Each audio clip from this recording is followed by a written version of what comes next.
Howdy, y'all, and welcome to the High Noon Hour on XP Network. I'm Jason Horonsky, CEO of the company. I'm here with Dwight Cenac, creator of High Noon, the board game, and High Noon Game Inc.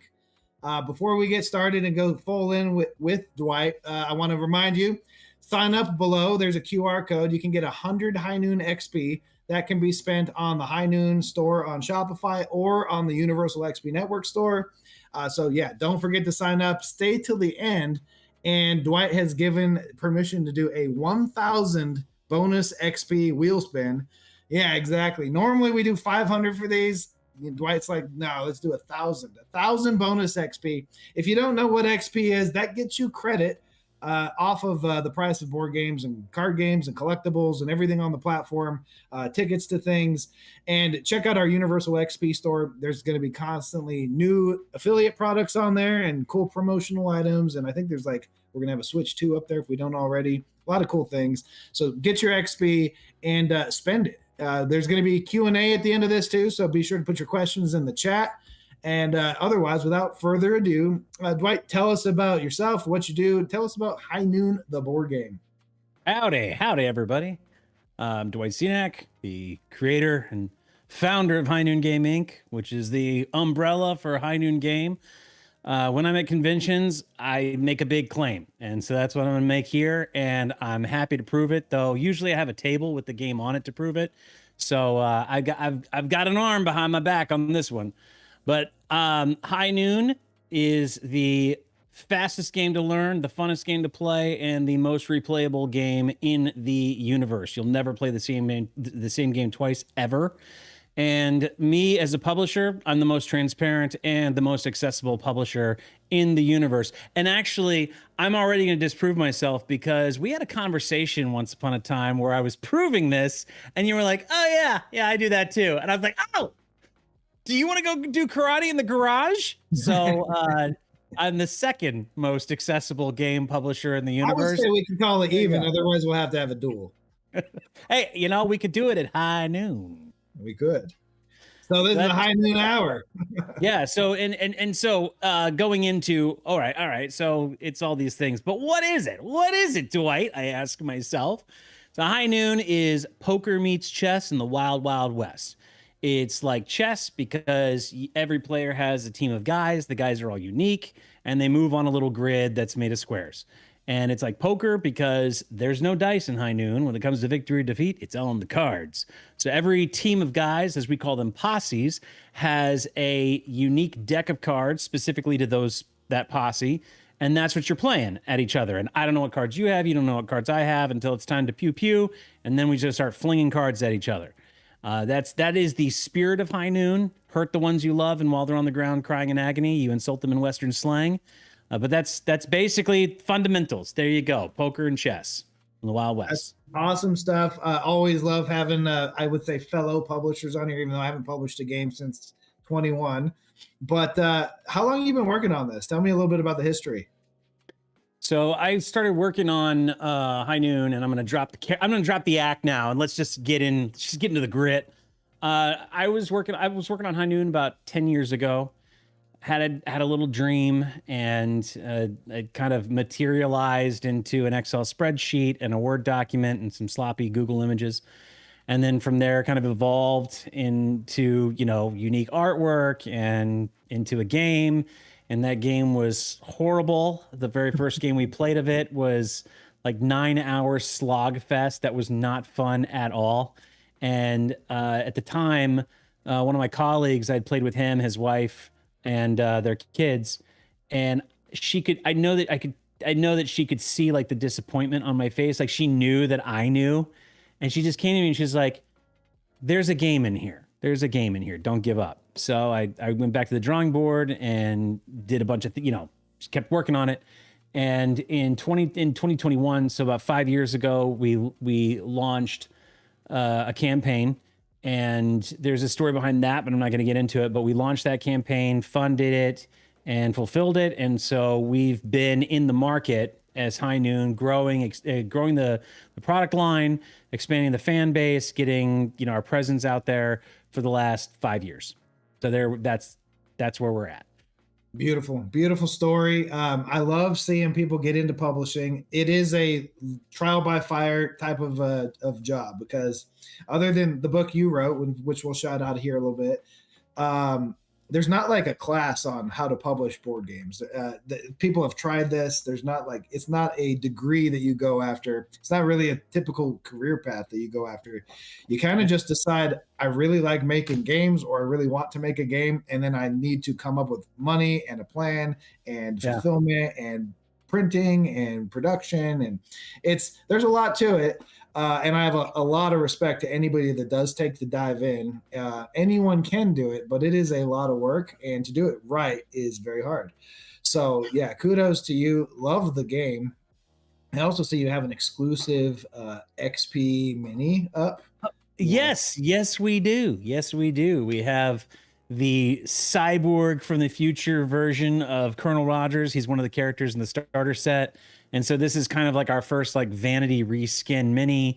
It's and this is the thing, like everything about High Noon, like I have my hands on. So that mini, I am physically printing in a 3D printer that is dangerously against everybody's judgment and advice in the room with me right now. so so those are made to order minis. I did some print run. I did a test print of it. It's great. And actually, I've got my 3D modeler doing some tweaks to it. But it's a cool little mini of the main villain of the High Nooniverse in a cybernetic cyborg kind of armor future stuff, which it alludes to the expansiveness of the High Nooniverse. Like it is a cowboys and Indians style game, but there's a lot of other avenues that it expands to, depending on what kind of game you want to experience. I like the High Nooniverse. That's pretty catchy. You got to trademark everything in this industry. You got to make it your own. Yeah, I think actually, because otherwise, somebody will steal it. And to that point, I'm pretty sure my godbrother came up with that word, and I stole it from him. Yeah. So, but it's now the case of exactly. Yeah, take it from me, or I'll take it from you. Oh, there it is. It's just like the Wild West. So where does one go to purchase your game? So you can go, one can go to, or many. Okay, many can, and I would prefer many. Can go to Amazon and search for High Noon board game, or you can hit up our web store. It's shop.highnoongame.com. You can get all the stuff there. There are some local retailers in various places that have the game. We're still building out kind of our local retail network, but we do have some places in Oregon. So I think we got some. We got places all over the place. I'm not going to go into the specifics because I will forget one and then they'll be offended. So I'm going to stop at Oregon. We definitely have one in Oregon.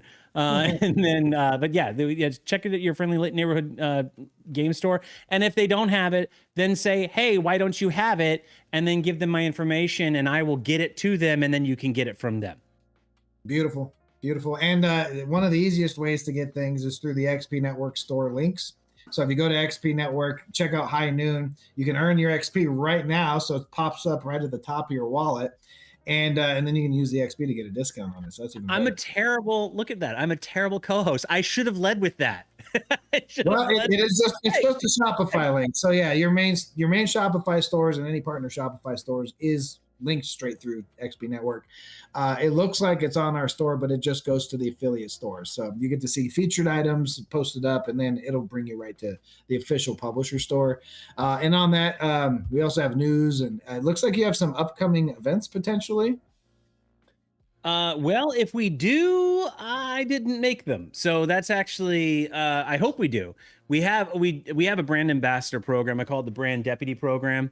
And basically my brand deputies are all enrolling in XP Network, which I was brought into this whole community because of one of my brand deputies who was like, you need to check out this platform.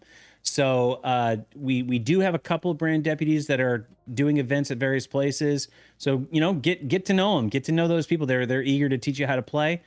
We do have an event that is on the website, and that's more to showcase the achievements that you can get by playing High Noon through the XP platform. So definitely check out that event because it has a whole list of cool achievements. I'm going to say you guys probably have the coolest achievement set up on that event. So if you go to that what's the High Noon event called? Maybe Shane can post it in here somewhere in the chat. It's called the Achievement Trail. Well, there you go. Achievement. I mean, that makes perfect sense. But some of the achievements you have in there, it reminds me of like all the achievements you can get in a AAA video game have been put into your board game, which is amazing. So now you can go play and get those. And so how do you become one of these deputies to go out and promote the game? So the best way to do that would be join our Discord, which I think a link to our Discord server is in the Achievement Trail event page. And then, shoot me a message on there. And my name on our Discord group is Zeitgeist. So just shoot a message on there or just comment, hey, I want to be a deputy. And I'll link up with you. We'll have a conversation, learn a bit about you. You learn a bit about us. And then if it's a fit, we go through the onboarding process and we put a star on your vest. Beautiful. Bob's your uncle. That's awesome. So yeah, if you guys want to go out and promote the game, get a community going in any of these stores or new stores, this is a great time to go get a new store onboarded and get a play group. Go check it out. Sign up through the event. That's I guess the easiest way right now. Get on the Discord. And we kind of talked about it a second ago, but so you have a book you wrote about being an indie publisher. So what would you advise other creators that are out there that want to make a board game? Oh man, don't. I'm just kidding. Just teasing. Just teasing. It is work. It's a lot of work. So this is the answer that I give to. Okay, so first of all, I'm gonna give two answers, and neither of which I think anybody's really going to immediately appreciate. But I hope one day they do. I hope one day they look back and go, "Oh, I get it. I understand." Yeah. And man, I really wanted to address something about the deputy program. Go back. We'll come back to it. Advice number 1: stick to your guns. Answer the original questions. I was gonna say before I give that advice, okay, little teaser over here. I'm gonna give you the advice, but before I do, I did want to point out one of the things because I really love the XP Network and what it's about, and I want to get as many people on this platform as possible. So deputies who run events at anywhere and enroll new users into you got to do a demo of High Noon, but you're going to do a demo of High Noon through the methods of the XP Network. And in doing so, you're going to be enrolling new members, new users in the XP Network. And what I'm giving away to deputies when they do that is 250 XP for every new and unique sign up. So the more people that you do demos with and enroll into the XP Network, which grows this whole community for everybody, it grows it for you guys, for me, for other publishers. We're gonna pay you out for that 250 XP, and that goes a long way. Towards whatever you want. So I didn't want to leave that. I didn't want to kind of forget about that. That's actually a big deal because you can get a play group of 4, 10 friends, whatever it is you play with in your typical game group, and that can add up to 1,000 XP super fast. Right away, yeah. Anyone watching that doesn't know what XP does, it is just store credit. It's dollars off of your purchase or euros off of your purchase that every publisher and retailer provide you. So it's directly to your store, and then obviously our universal store. So yeah, it's got value. It's pretty cool, and the fact that you're giving 250 out is awesome. We also have an escalation achievement that will be given in access in the back end to publishers and retailers that qualify for it on their membership level, and that's a cool one too. We already do it for referrals. So if you're referring a friend, we have like an automatic, scan this QR code. You guys can do it right now. Actually, it's in your profile, anyone watching, and everyone you refer, you get 10 XP just for referring them right now. And as you get more, that XP grows. So I think it's like after the first 3, you get more XP. And then after 5, you get more XP, and after 10. And so you level up achievements, and you can do that with any type of achievements. You can have leveling achievements, which is super cool. But you guys are given the most for a referral that I've seen, which is great. Well, I mean, you got to put in the work on the field if you want the crops to grow. you know, True. True and too. so it's worth it to me if the community grows in here and we all, you know, that rising tide. So I'm happy to hear it, and hopefully it inspires more publishers to step it up and, you know, start giving more away. I do have a thing where like I hate money. I hate having it, and so Oh, I that's just worse. just give it away for some reason. So there is that. That is not the advice that I would give to a publisher, but yeah, that is advice of mine. So yeah, so as far as advice, I'm sorry, could you repeat the question? I just said you guys give out a lot of XP No, for no, I mean the question about the advice. Like, oh, going what was back the to, advice yeah, I tell would me give? about let's see what I just missed it. You how do you advise other creators out there that want to publish their own indie board game or start getting into the board game industry? Because you have a book about it, right? Yeah, I have a book. It's called Game Changer, and I wrote it as kind of like a book that I wish that was there when I got into this industry. It would have, I mean, I would have approached so many things differently, but you know, I probably wouldn't even have the book if I didn't go through all this stuff.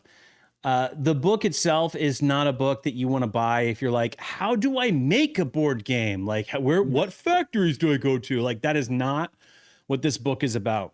So I know I said I had two pieces of advice. I already forgot what one of those was, but the most important one that I was going to give you is board games. No, I remember what it was. Okay. I don't actually give, I actually have adopted a new practice of not giving advice, because when people come to, because everybody has a different walk of life from everybody else, including me. So like if I were to give somebody advice and they're like, well, he told me I should do this, like, yeah, that advice worked for me because, or applied to me because of my daily life. But if you follow that advice, that might like destroy you, you know? It might work out great, who knows? But like you like your life might not be aligned with that. So the last thing I want to do is give advice in that way. And I'm sure somebody out there is listening to this and like, well, how can you say that if you literally wrote a book about advice, you know? So what a Game Changer is it's a set of core principles. And if I were to give it any advice whatsoever, it would go directly to that, which is um, you board games is just like anything else. You're not special because you want to make a board game. Okay, you just like somebody's not special because they want to make a T-shirt, or they're not special because they want to make I don't know, a beautiful piece of art. Like that thing is special, but like if you want to get that into the marketplace and get people to buy it, and you build a business around it, you are not special. That there's no wheel that you are inventing to be successful in that. The wheel for successful business already exists. And when you go into this, you need to make you need to make one decision of two options. Are you doing this for you as a passion project where you're going to just make this for you and maybe a couple of your friends? Or are you doing this as a long-term sustainable, viable business model that will pay, you know, that will pay your mortgage, feed your family, and scale to an empire that makes other games or what have you? Yeah, I mean, I guess you could look at it as like, do you want to have a job as a game designer with somebody? And in which case, I can't help you with that. I don't know. You either got it or you don't. I don't know what to tell you. But for a publisher, like somebody who's like really thinking about being a publisher, understand that what you're actually really thinking about is, do you want to start a business?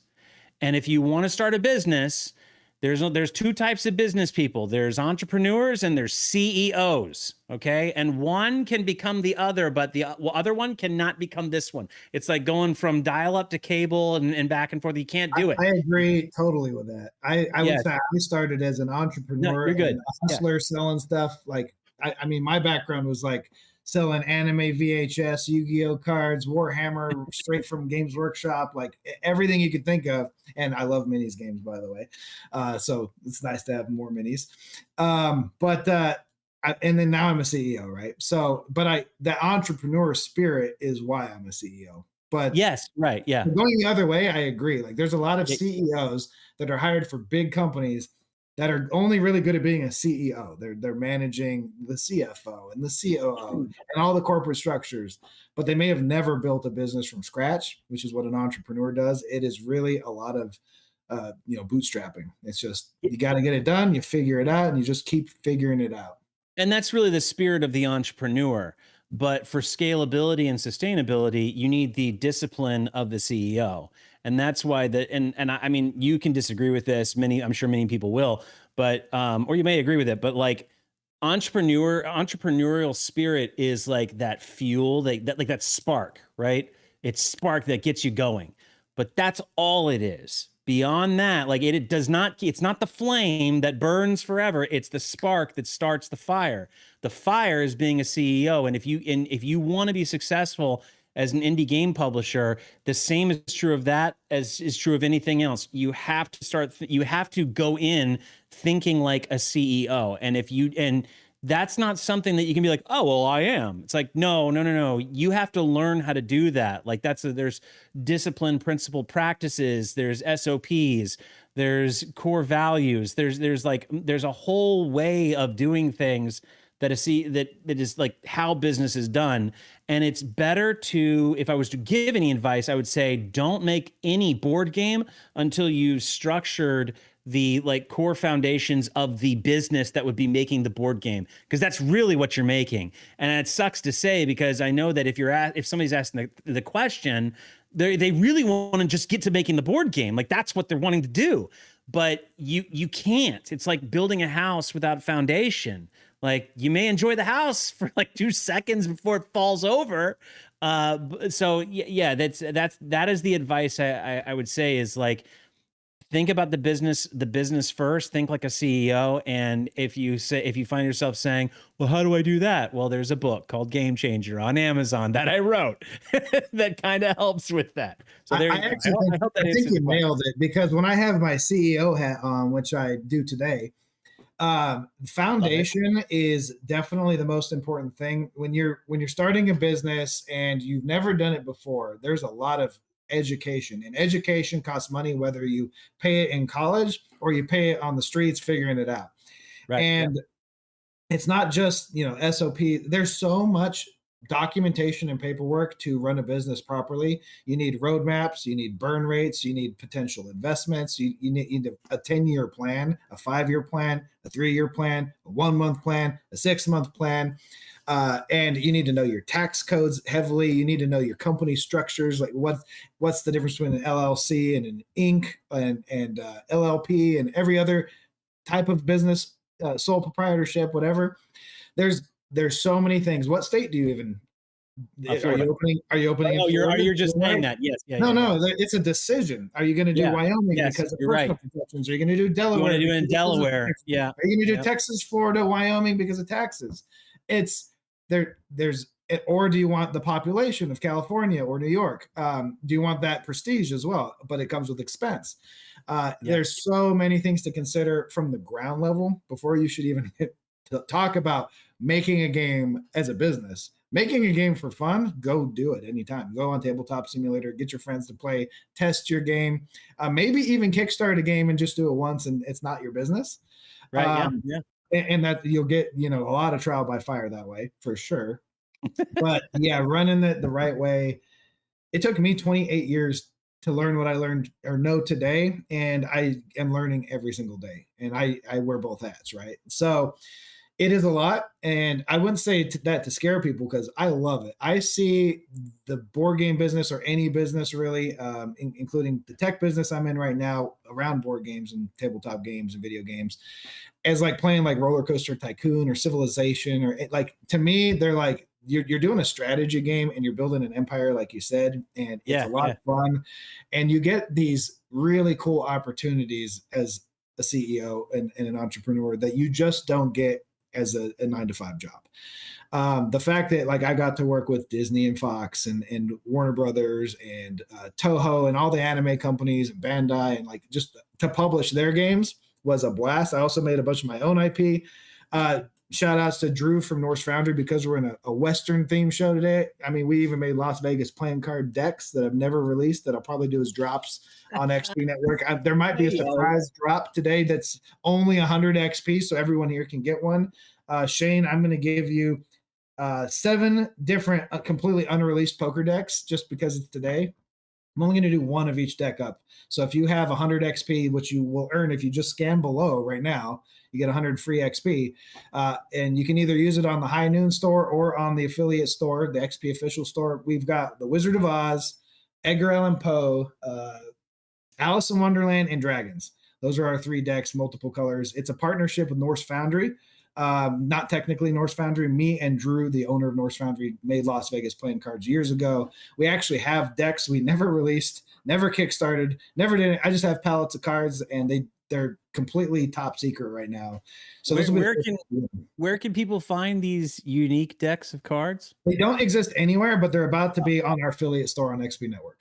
Only one copy of each. I'm looking, I'm like, man, I got 110 XP right now. You might have enough XP to get them. Yeah, you might be able to jump in there. So Shane will put them up. I'm not going to tell anyone when, but they'll be up like tonight or tomorrow. So you're going to have to check in and see, when you see a deck, one of one, and it'll be sold out.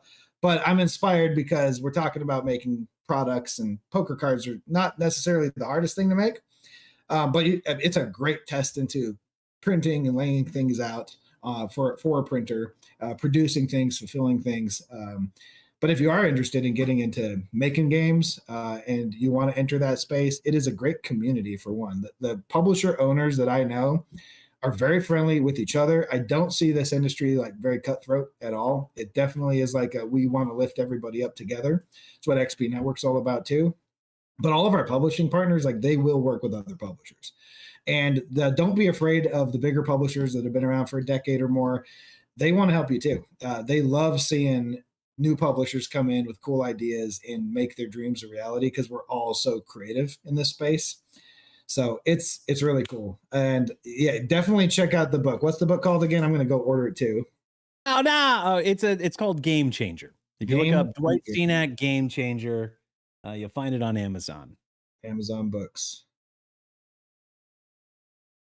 Make a note to myself because I want to read your opinions on this because I have a lot of opinions. Like you said, don't give too much advice, but like how much margin should be is such a big deal. I did a gamma presentation on this a while back with Lauren from Catalyst, a couple gammas ago. I don't remember. I think it was the one before the COVID crazy gamma expo where nobody was there. But my margins that I've always pushed for are kind of ridiculous in terms of cost compared to like many people in the industry, but it's pushing for that quality with the price point that's affordable for everybody is probably what set us apart from most companies and gave us longevity as Jasco Games back in the day.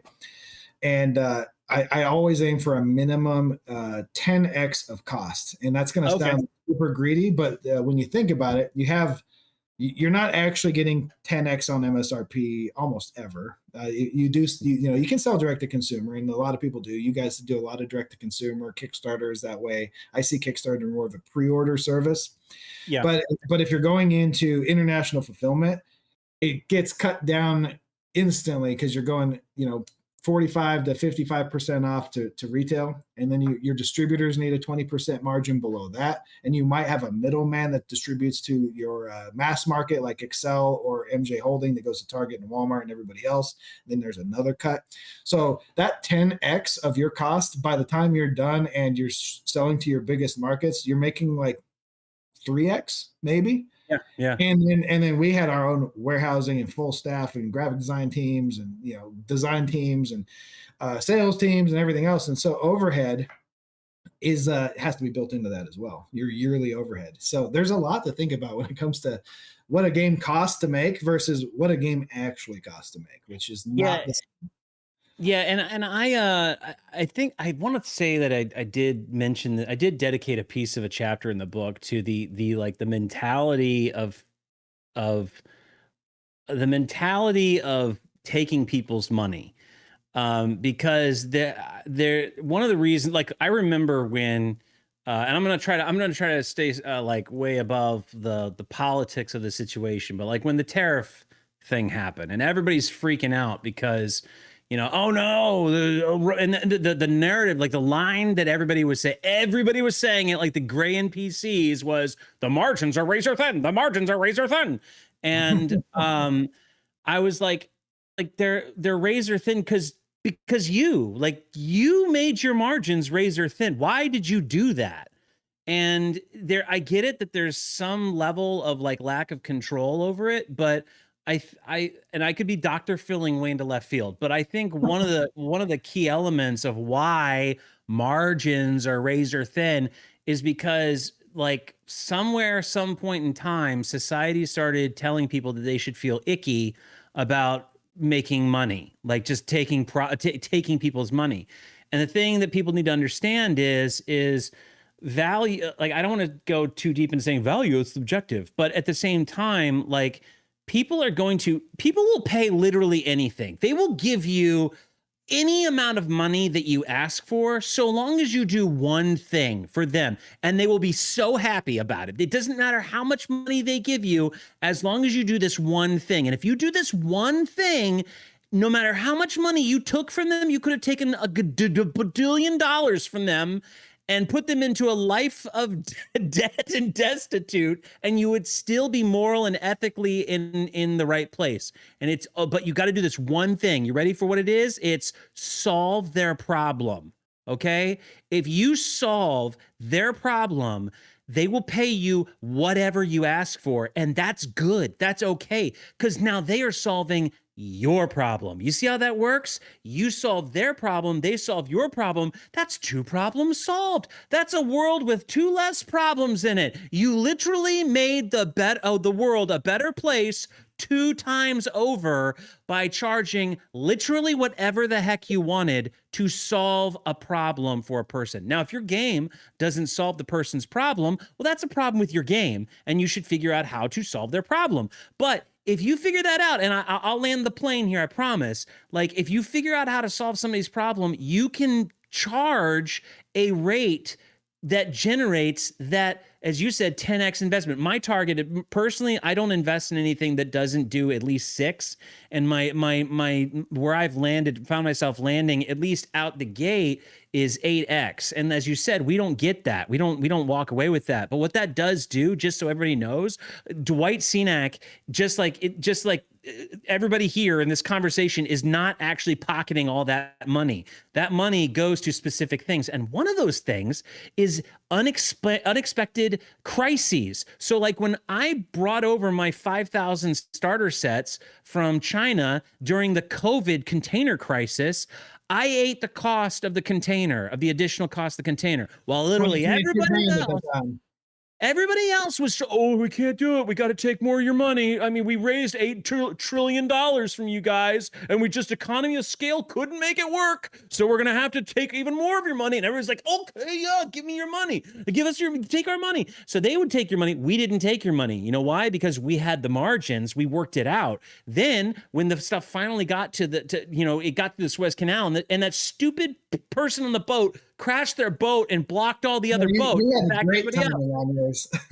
By the time, I know, it was unexpected incidentals. Who could have planned this? By the time the container arrived, after being delayed and overcharged and all that, the government had changed the customs fees, the way they did customs. So what we had budgeted for customs was now like not even half of what it was actually going to cost. So where's that money come from, Dwight? Where are you going to come up with $25,000? Are you going to go to Kickstarter and tell all your backers, I'm sorry, we raised $8 quadrillion from you and we need another $50,000 to give you the thing you already paid? No, we paid for it out of our margins, and then out of a little other money that we, had in our pocket from other things that we do, because it was the right thing to do, and also because we had the margin to pay for it. So, like, yeah, I went on a tangent there, but like, that's why we shoot for high margins, so we don't have to then come back to you and overcharge you over time. There's a key to these too. Your margins only count if you sell out of that product. So when you're calculating a print run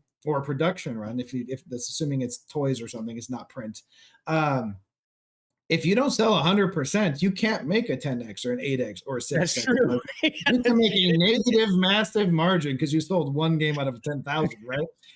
So there's a lot of factors to this, and it's all the middlemen, it's all the unknowns. Like you said, you could have a COVID crisis or tariff crisis or any other crisis and be completely out of luck. But if you plan ahead and you have at least a standardized margin where you are expecting the unexpected, yeah, you're going to live a little bit of a less stressed life. And I have a great segue for this because like the chat is actually really liking this. Are they? All right, good. Thank God. I can't see it. Says this conversation is amazing. Strike Central says, "Word up, Dwight," and like your hats. He also says, "How much to put me into High Noon?" So speaking of solving that problem, I knew this was a great segue. So what would it take to get a player into the game? $1 million. Actually, we did do. I have an answer that's not an answer. I don't have an answer for that yet. We did try that out once with a guy who he was like a war hero. He'd been blown up like 5. He's like survived like 6 IEDs. He's like legendary for this. And so I created a character for him in the game where like he was immune to all explosions. This particular character. And I think he, like back in the day, back then, I think we did like a $3,000 like a $3,000 to be forever memorialized in the game. But it's difficult to say because it's not just me being in the board game. It's like if I do a mold sculpt of you, which is like the mini would be cheap. That's easy. You give me a picture of you and I have a 3D artist, figure that out. But then I have to send that to a factory and they have to make a mold for that miniature. And they're like, that mold can actually fit like 9 other miniatures on it. So if I just did you, I've just wasted like $5,000 in just in tooling.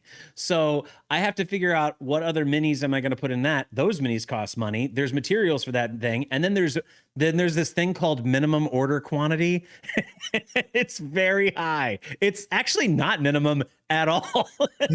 So I would have to factor in like what I would do in that situation. And I have thought about it. So I do have a plan for a posse of rogue scoundrels. And it's basically just me, my dad, some of my best friends who have helped me through this game. But I also want to do a posse of like super fans. So I'll have an answer for you. That's a long way to say I don't know. So how should Strike Central reach out to you to possibly be part of that posse? Well, Strike Central would reach out to me the way he usually does. Strike is Strike's a good guy. He's one of our regulars. He's one of our all-inners, our ride or die posse. He's been a great supporter. And he's been through it and we've been through it with him and he's been through it with us. So thank you, Strike, for hanging out with us. And I'll tell you what, though, while I can't tell you what it would cost right now, I can tell you I will give you first dibs, my friend. First dibs. Oh, beautiful. So yeah, stay dedicated to your fandom, and yeah, you'll get first dibs. That's how you do it. Tabby Cax says, "I love this Dwight guy. He is popping off, and it's refreshing and exciting." I agree.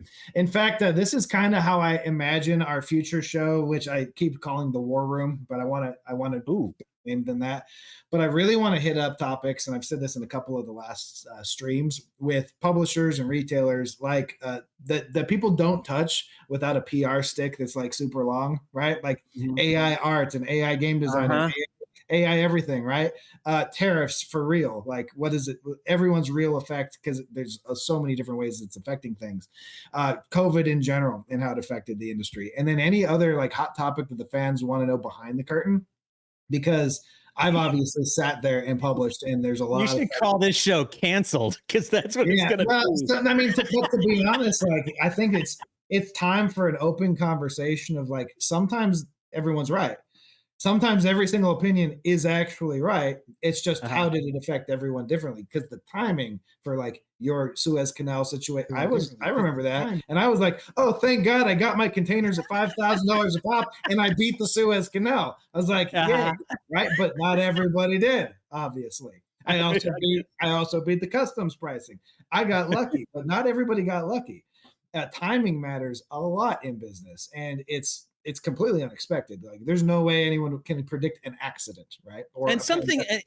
and speaking of accidents, some things are just our fault. Like we got when our expansions finally came in, I realized very quickly that during one of my final drafts of the packages, I was arranging like the little logos and like the safety things around, and I accidentally put the barcode on top of the made in China graphic. And the entire shipment of like 30,000 units got flagged by customs, Yep. held in a warehouse for 2 months, collecting that bloated storage fees. I had to negotiate with customs for those 2 months to get them to temporarily release the container to a warehouse that was customs bonded in Atlanta. I had to drive up there with my wife, then fiance, and and graciously, it was Bridge Distribution, and the guys over there were really great, and they graciously allowed me to basically camp out in their warehouse while I manually labeled every single item. And so I had to do that. There was costs involved, the Airbnb, the gas, the travel, there was the transportation of the container, and they still charged me. It was like $20,000 for storage for the 2 months of for 2 months of storage, 20 grand.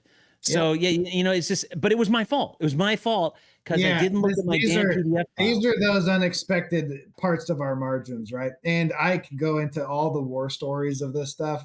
Shane in the chat, he's running the stream behind the scenes. He was there on some of these, but I always said I was cursed by water because anytime there was like an ice storm or a flood or anything, and it was a lot of times in West Texas or in Vegas, it would always hit my product in my warehouses and hit everything. Or there's 2 times I was hauling product either to a convention or picking it up from a fulfillment center and got in a blizzard in Texas, which is like the 2 blizzards in Texas in my lifetime. Between West Texas and Dallas, we had a national championship at the South Point here, which is that's where they do the rodeo national championships. We had a championship there, and out of nowhere, my whole team is sleeping, and we're in the hotel rooms, and one of us wakes up in the room and gets out of bed to go to the bathroom or something, and steps into a pool of water, and wakes up. Everybody's like, "What's going on?" And I'm like, "Did somebody like leave the tub on or something? Like, what happened?" It's called a roof, Jason. Okay, it's like a hat for your house. All right. No. We had a roof. We've always had these roof things that were invented a while ago. But no, the neighbors, something happened to the neighbors. It flooded under our hotel room into our room, and we were packing out pre-orders for retailers because we couldn't stop business just to go to tournaments. So we had all our product on the floor in boxes ready to ship out with all the invoice numbers and everything. Like it was hundreds of orders, all completely destroyed, and nothing we could do about it. And there's infinite of these stories. And have you considered making a small sacrifice to Poseidon, the god of the ocean and water? I probably should. I am an Aquarian, which has aqua in the name, but there you go. That's the universe. And this is the kind of thing I love talking about, because the behind the scenes and the struggles. If you just don't give up, it's a fun thing. If you don't give up, you can't fail. You only fail when you quit. So guess what? Fail when you quit. If you never quit, you cannot fail, no matter how bad you're doing the whole way up or down. That's right. Until you quit, you're not a failure. So keep that in mind. That is the quote from Jason of the day. I'm going to give out a reminder real quick. There is a bonus XP giveaway today of 1,000 High Noon XP. So be sure to scan the QR code below and sign up for the event. If you don't do that, you do not get to be part of the wheel spin. Only the people in this event get to be part of that chance to win 1,000 bonus XP. There is a 10,000 XP exclusive miniature on the High Noon store right now that you can only get with XP points. That is a thing that we have, is there's XP minimums for exclusive items or items we don't want whales to whale on. You have to participate to get certain items through XP Network.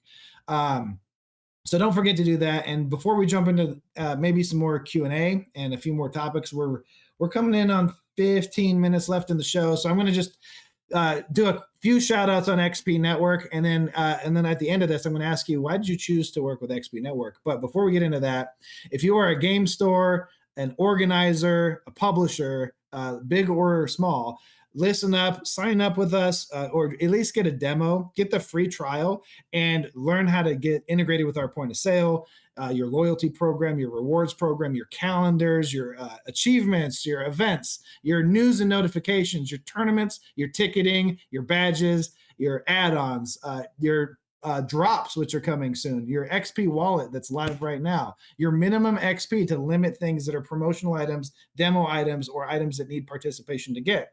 And don't forget, we also have a video game studio, and we have Pong of Champions out right now on Android and iOS, where you can link your XP account and get 3,000 bonus XP today. This is a limited offer. We're going to end this when the beta is over.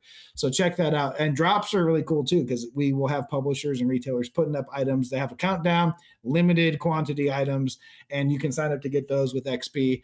XP Network is here for your loyalty, your events, and your spending of XP in one big network. So we have communities coming soon, leagues and leaderboards coming soon. The entire XP Network suite is nearly finished. So I think we have like 2 more features, and we will be at Gamma, and we will be giving away lots of XP to retailers at Gamma. So if you're at the Gamma Trade Show in Kentucky, come to either of our seminars, and we're giving out a lot of product. We're giving out a lot of XP. There's over $400 of publisher promotions going to all the participating stores that sign up for the year subscription. So yeah, final reminder, become an organizer, become a retail partner, and become a publisher. Shane will help onboard you, or Josh, or any of our team. You will get the white glove service, because we are here for gamers, game publishers, game retailers, and the community. With all that said, kind of what XP Network is in a nutshell. I've been building this for 10 years. Speaking of that foundation, this is 10 years in the making of solving a problem that I had as a publisher and a retailer and a player. So it's great. And I ran tons of events. So we solved all the problems, and most people don't have the cojones to take on a project that's this massive and this expensive that needs this type of expertise. So with all that said, why did you choose, as an indie publisher, XP Network? Like, what are some of the benefits of being our partner? You literally just listed them. What are you talking about? I know, right? Oh man, you really got to check out your achievement page. If you haven't seen this achievement page, it's super cool. This event is awesome that you guys did. That was really fun putting together. I mean, you know, it's a story in itself, but like I've been struggling to build like a real solid brand ambassador program. I had something in like it was an affiliate program, and it looked great on paper, and like the functionality of the system was great, but I mean it's an affiliate program. Nobody was really using it. So I was trying to figure out different strategies, and again, I don't like to reinvent wheels. And a former ambassador of Steve Jackson Games had seen my game at a convention. He was like, "Man, I want to get involved. I want to support this game." And so I was like, "Great." So we had some phone calls, and he was telling me how they used to do their brand ambassador program and how they rewarded their ambassadors. And so as he's just describing this, I was like, I like that idea. I like those ideas. So, you get points for doing demos, and then you take those points and you can use it to buy product and all that good stuff. I'm like, yeah, okay. And then they're like, well, how would we keep track of this? Well, we'd probably have to build like a system, like a spreadsheet or something. I would want to make it cloud-based. So I'd want something online that I could track the ambassadors and what they're doing. And, and so like, I was like, man, I would have to like do some serious software development on this. And I was literally getting ready to do that. I mean, I might have just gone and done an AI thing, had AI do it, but like I was going to do something. And literally, I swear to God, like I had just sat down on the computer to research this, and I got a message on Facebook from one of my close friends in this space, and one of my major brand ambassadors, who was a user of you guys, and he was like, "You got to check out XP Network." And I'm like, oh, okay, I'll check it out. I don't know what it is. Okay. And I sat down with your teammate Shane there, and he gave me the demo, and I was like, oh my God, this is literally everything that I was going. This is everything I wanted to make, but better, like 12 times better. Forget 10 times, 12 times. And Better then margin. it had other stuff that I wasn't even thinking of. Like I was like, oh my gosh, yeah, I do need that too. Why didn't I even think of that? Like it was amazing. Like what you guys have put together, like truly is I think I even told you one point, like this is something that now it's like now this cat is out of the bag. Every publisher in like that, like this is going to be one of those tools that like everybody's going to say you can't exist without this. You want some advice, indie board game publishers? Subscribe to XP Network. There's your advice. Boom. Yeah, so some cool things we do on that note. Yeah, all your socials are linked, your website is linked from your page, all your games are in your page. You can get followed in your page. People can follow your mailing list in your page. You can post news in your page. You can do it spammy or non-spammy. You can send emails through MailChimp or Klaviyo or just do notifications. You get notifications of your events. You can do ticketing, prize wall redemption. You get when you give XP out, everyone that got your XP, it shows up at the top of their page. So they're reminded that, hey, I have XP to spend from this publisher. It's awesome. Let's go do that. What are they doing right now?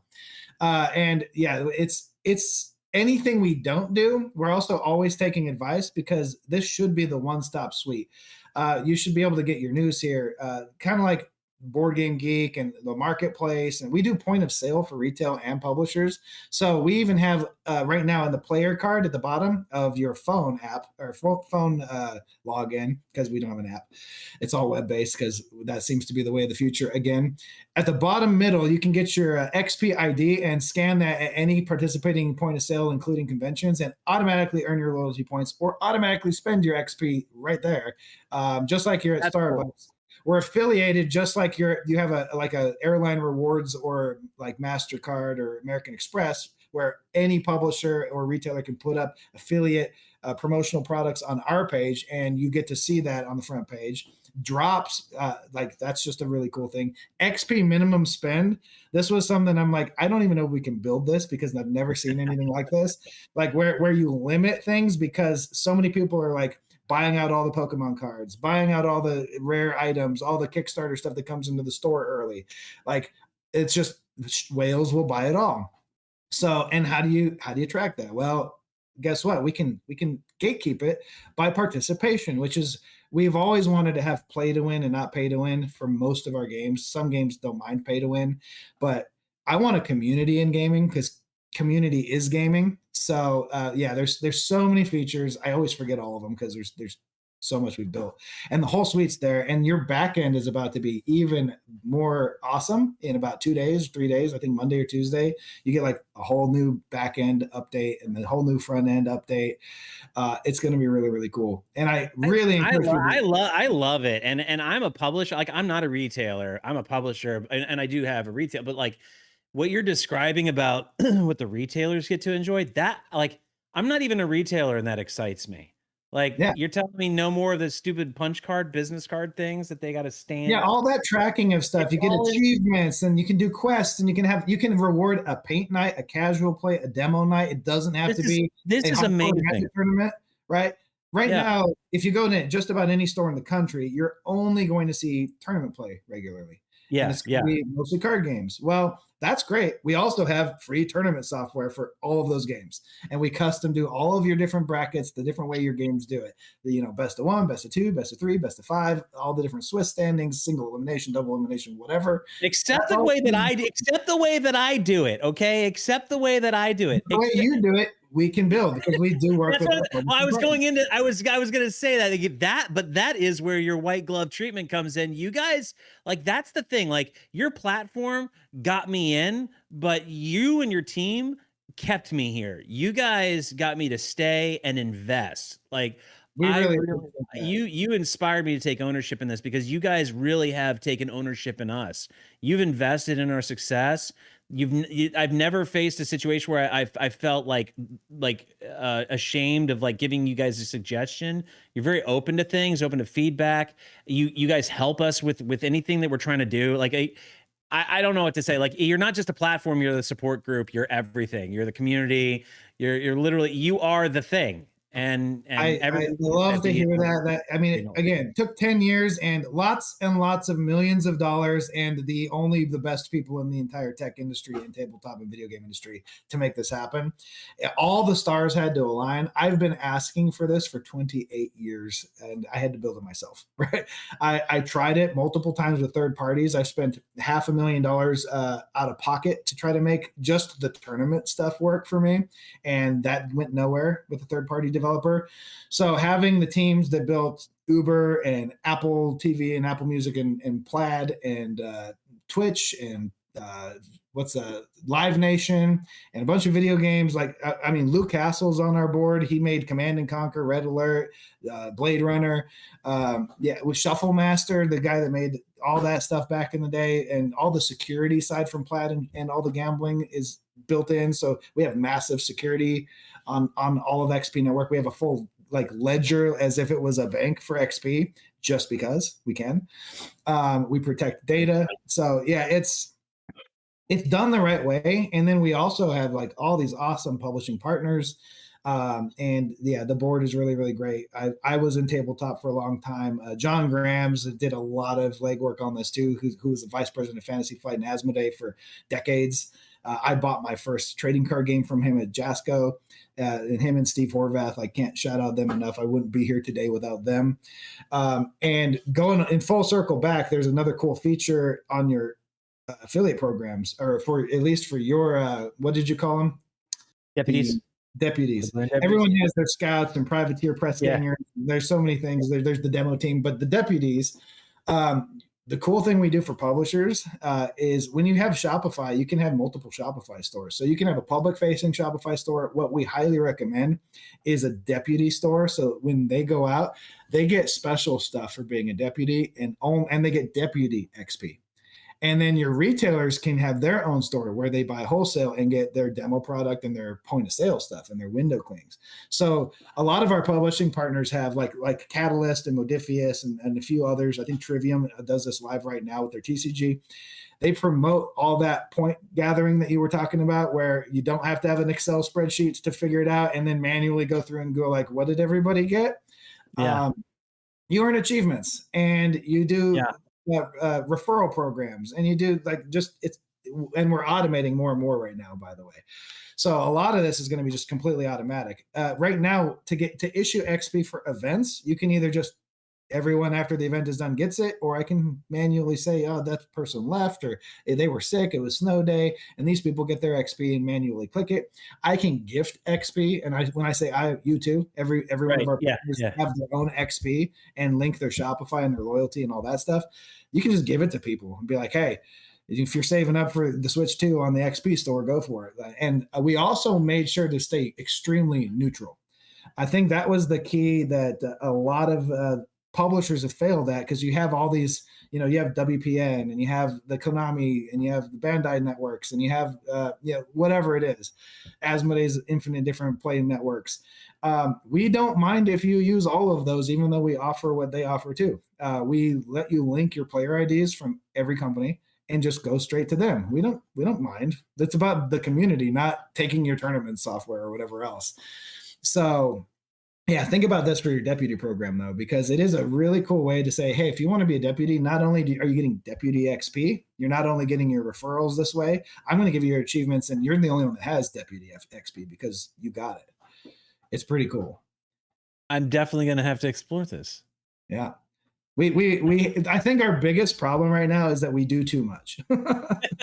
we are not afraid of scope creep. We want to be the all-in-one network for. You can do that as long as you have that one big thing that you do very well, which you guys do, which is XP. In fact, the XP and the network, right? Those two things make XP network. It's no, this is your I love your platform. I'm honestly, like when I was asked to come on, I was honored to be here just to hang out.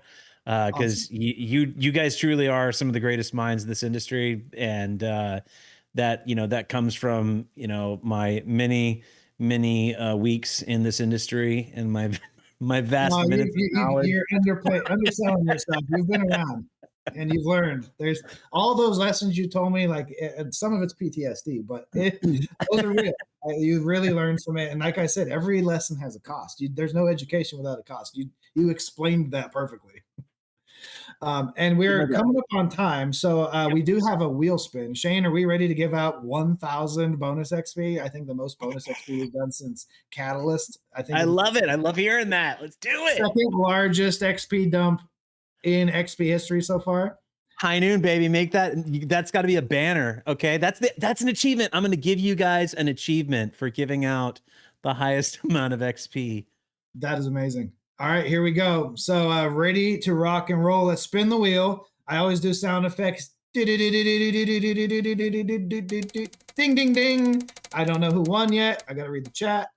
We don't have the graphics here, guys. I have to explain that every time. And I can't see anything, so. Santi 1 wins 1,000 bonus XP. That's XANTI, the number 1. Congratulations. You now have 1,000 bonus XP. Go get your High Noon board game with that. That is a great discount off of the product. So amazing. And yeah, just as a reminder, I'm going to be posting up 7 different unique, never released playing card decks, poker decks for the Wizard of Oz. We've got Alice in Wonderland, Edgar Allan Poe, which I love all of the Poe stuff personally, and a Dragons deck partnership with Drew from Norse Foundry. It was a fun little project. We do want to do these at some point, make all the other poker stuff that we planned, but we're all doing a lot of things. So, and I do have a question, Dwight. How's your orthogonal movement doing? What is that? What is even orthogonal? What is this word? Stop using made up words. It's forward, backward, left, right. This actually it's orthogonal and hex the hex. This is an inside joke from a troll. I appreciate it. I love you, whoever you were that said that. My orthogonal movement is doing just fine. It's right. It's hanging out right over there with all the other words that I refuse to use in this space or make popular. I love that. Make regular, normal language great again. Orthogonal and diagonal. I mean, come on. Anyway, I couldn't read it the first time, so that's how you know. But it's funny because Shane is directing in the background. He said, "I don't know if this is a troll question, but." So Strike Central, thanks for that one. Oh yeah, okay, Strike. Yeah. I hope everybody had a blast hanging out with Dwight and myself here on the High Noon Hour on XP Network. I have to say I had a blast. It's always great to talk to publishers. This was fun. This was great storytelling. So we got to do it again. We got to get you on whatever we're going to end up calling the War Rooms show. I hope that doesn't stick because it could be a way cooler name than that. Thanks for influencing me to wear my cowboy hat. I did live in Texas almost my whole life, so I've got cowboy boots and hats and stuff, but they don't come out a lot here in Vegas for some reason. We have the rodeo world championship once a year. It is really hot most of the time, except for this week. It's been very hot. So, but yeah, thank you all. Enjoy your XP. Check out the cards, and yeah, go spend some XP on High Noon's Shopify right now. Have a great weekend, everybody. Yeehaw!